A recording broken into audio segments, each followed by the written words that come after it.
Friends, welcome to day 2 of Ramayan series. और आज मैंने क्या सीखा मैं आज आपके साथ शेयर करना चाहती हूँ, जिससे कि रामायण को हम मॉडर्न एज में कैसे यूज करें ये हम समझ पाए।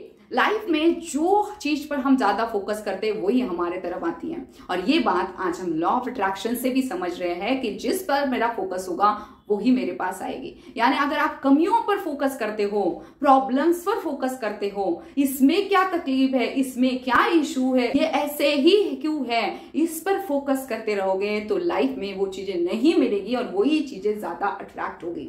बहुत से लोग सिर्फ और सिर्फ कमियों को ढूंढने में आते हैं। रिश्तों में ये कमियां हैं, इसमें ये कमियां हैं, वो कमियां निकालते रहते हैं और इसी के वजह से वो खुश नहीं रह पाते। इस दुनिया में अगर आप किसी से भी पूछना चाहोगे कि क्या तुम सुखी हो, तुम सुखी हो, तुम सुखी हो, मैं आपको बताना चाहूंगी कि इस दुनिया में कोई भी सुखी नहीं है, कोई भी नहीं। हर किसी के साथ कोई ना कोई प्रॉब्लम जुड़ा हुआ है। हेल्थ का हो, वेल्थ का हो, रिलेशनशिप का हो, करियर हो, कोई भी प्रॉब्लम। फिर भी अगर हम सुखी होना चाहते हैं तो सबसे अच्छा जो एंटीटोड है दुख का वो है ग्रैटिट्यूड।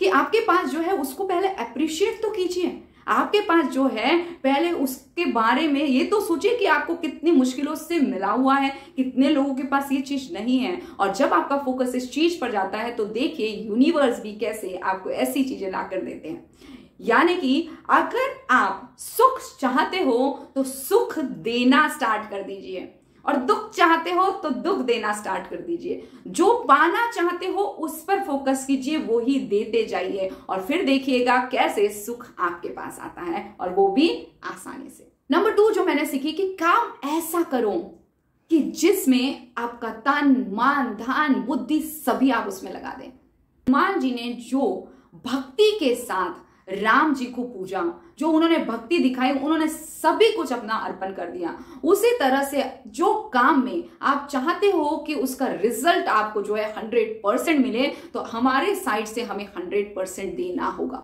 बहुत बार ये होता है कि हम सिर्फ करना चाहते इसलिए करते हैं, एक बार में रिजल्ट नहीं मिला उसे छोड़ देते हैं और कहते हैं कि अरे ये काम ही नहीं हो रहा है, ये तो चलता ही नहीं, ये प्रॉब्लम है, ये इशू है। अगर आप रियली चाहते हो उसे तो उस पर डटे रहिए, उसको इस तरह से कीजिए कि जैसे यही आपका लक्ष्य है और आप इसे पाना चाहते हो। जैसे शबरी ने किया, शबरी ने कभी हार नहीं मानी क्योंकि उसे पता था कि वहां पर भगवान श्री राम आएंगे।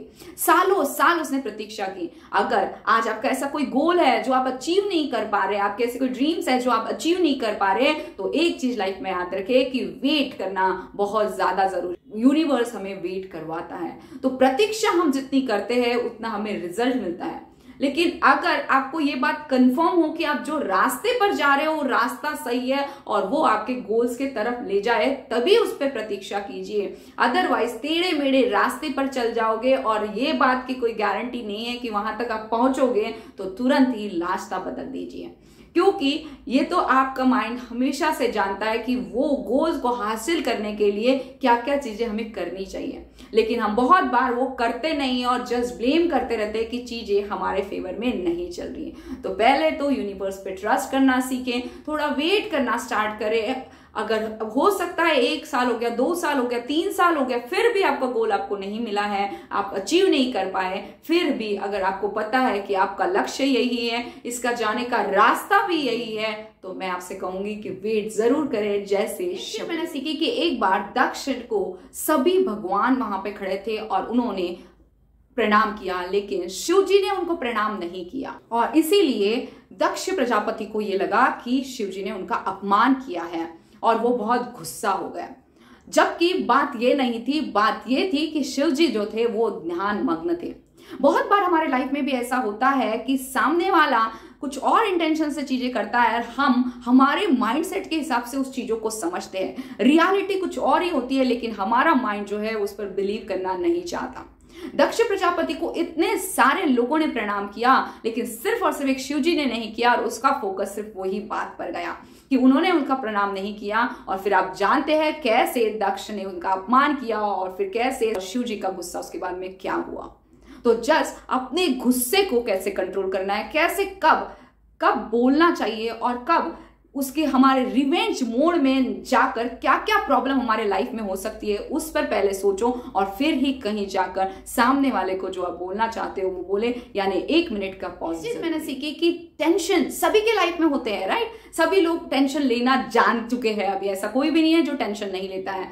लेकिन टेंशन की स्टेज में अटेंशन में जाना और टेंशन में जाके पॉज लेना, सावधानी लेना कि ओके मैं टेंशन में हूं, जस्ट मैं ही टेंशन में नहीं हूं, मेरे 60 ट्रिलियन सेल्स टेंशन में हैं और जिसका इंपैक्ट मेरी बॉडी पर, मेरे मन पर पूरी तरह से हो रहा है और जिसका इंपैक्ट बाहरी दुनिया में भी हो रहा है। तो उस टेंशन के वक्त अपने आप को थोड़ा अटेंशन दे, अपने आप पर थोड़ा ध्यान दे, देखिए ऐसा कि क्या हो रहा है जो आपको टेंशन दे रहा है, क्या सही में वो टेंशन की वजह वो चीज है या आप उसे बार बार याद करके उसको बढ़ावा दे रहे हैं। नेक्स्ट चीज मैंने सीखी कि जो इंसान का कैरेक्टर होता है ना वो बहुत ज्यादा जरूरी है। जो अच्छा इंसान होता है, अच्छा इंसान है ना जिसका एटीट्यूड बहुत स्ट्रांग है, जिसका बिहेवियर बहुत अच्छा है, जो ग्राउंड टू अर्थ होता है, जो रिस्पेक्ट देता है और रिस्पेक्ट पाता भी है, ऐसे इंसान को आप किसी भी बुरी कंपनी में भी बैठा दो, बुरे संगत में भी बैठा दो तो उनका कोई इंपैक्ट नहीं होता, क्योंकि वो जो है वो पूरी तरह से ट्रेन है कि किस चीज के लिए वो इस दुनिया में आए हैं और उन्हें क्या करना है।